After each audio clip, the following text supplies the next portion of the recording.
मान्यवर पत्रकार महोदय, अजमेर जिले के पूरे अब तो राजस्थान और पूरे देश के अंदर संविदा पर कर्मचारी रखने लग गए, ठेके पर आदमी रखने लग गए, क्योंकि सरकारी नौकरियां तो है नहीं। अब अजमेर के ही मैं आपका ध्यान दिलाना चाहता हूँ, अजमेर के चाहे वो नगर निगम हो, अजमेर विकास प्राधिकरण हो, स्कूल हो, कॉलेज हो, अस्पताल हो, सब जगह ठेके पर संविदा पर कर्मचारी रख रखे हैं।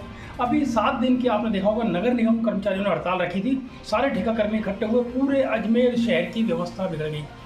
आज स्थिति आप देख लीजिए, जवाहरलाल नेहरू चिकित्सालय जो संभाग का सबसे बड़ा चिकित्सालय है, वहाँ सैकड़ों की संख्या के अंदर ठेका कर्मी काम करते हैं। उन लोगों को 2-2, 3-3 महीने तक तनख्वाह नहीं दी जा रही है। कल मैं आयुर्वेद अस्पताल में गया तो वहाँ एक कर्मचारी, आप नहीं मानोगे, मेरी आंखों में आंसू आ गए। वो बोले, भाई साहब 5 महीने से मुझको तनख्वाह नहीं दी है। जब मैंने अधिकारियों से बात करी तो बोले सरकार ने घोषणाएं तो कर दी मगर बजट ही जारी नहीं किया।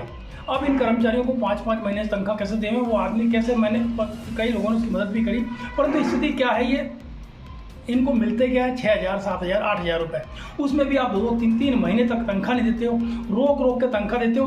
भ्रष्ट अधिकारी इन विभागों के, मैं खुला आरोप लगा रहा हूँ आपके चैनल के माध्यम से कि इन जो कर्मचारी यहाँ पे हैं बड़े बड़े, वो अधिकारी जो लेखा विभाग में बैठते हैं, उनकी और ठेकेदार में ऐसी सेटिंग होती है, ये दोनों मिलकर के, वो जब तक ठेकेदार इनको पैसा नहीं देता है तो वो बिल पास नहीं करते, और जब बिल पास हो जाता है तो बड़ी वो कटौती करता है।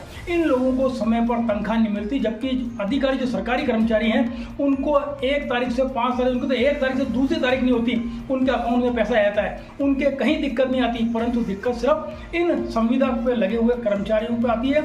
ये लोग हर रोज घुट के मर रहे हैं, रोज उधार ले लेके अपनी ज़िंदगी जी रहे हैं। सरकार इनके ऊपर कोई ध्यान नहीं देती। ठेकेदार कम से कम रेट में ठेका भर करके इनकी तनख्वाहों में कटौती करता जाता है और तनख्वाह कम करता जा रहा है। और एक और जहाँ सरकार के देखो, सरकारी कर्मचारियों की तनख्वाह बढ़ती जा रही है, बहुत बड़ा गैप हो गया है। जबकि मेहनत सबसे ज़्यादा ये लोग करते हैं जो संविदा पर लगे हुए हैं, रात दिन इनको किसी भी टाइम कोई सा भी काम बोल दो, ना नहीं करते। और यही आप सरकारी अधिकारी को बोल दो तो वो काम ही नहीं करता, बोलने की पहले तो हिम्मत ही नहीं होगी आपको बोलने की। अगर बोल भी दिया तो करे नहीं करे उसकी इच्छा के ऊपर, या वो अपने अधीनस्थ को बोल देगा। आज ये लोग इतना काम करते हैं, उसके बाद भी इनको 2-2, 3-3 महीने तक, आयुर्वेद विभाग में तो 5 महीने तक तनख्वाह नहीं दिया, तो इनको इतना रुला रुला करके तनख्वाह दी जाती है।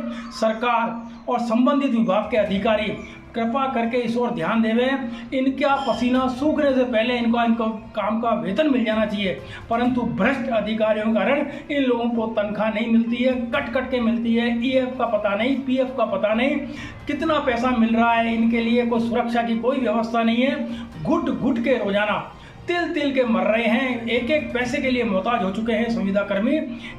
इसलिए सरकार इस पर ध्यान देवे, प्रशासन ध्यान देवे, और संबंधित अधिकारी, चाहे वो नगर निगम हो, अजमेर विकास प्राधिकरण हो, कॉलेज हो, स्कूल हो, अस्पताल हो, जहाँ पर भी संविदा कर्मी लगे हैं, उनके जो प्रमुख हैं वो इनके साथ बैठ करके 7 दिन में, महीने में एक बार इनके दुख सुख की बात, इनकी जो समस्याएं आ रही है उन पर बात करें, और जहां पर भी इनके वेतन के अंदर दिक्कत आती है उस समस्या का समाधान करें। ये बहुत परेशान है, इन लोगों को समय पर भुगतान मिले। चलिए, आज आपने संविदा कर्मियों की जो बात रखी है, ये काफ़ी संवेदनशील मुद्दा है, काफ़ी समय से चल रहा है। देखते हैं इस पर सिस्टम क्या कार्रवाई करता है। आपका नाम? शैलेश गुप्ता, अध्यक्ष मानवाधिकार परिषद, वरिष्ठ कांग्रेस कार्यकर्ता।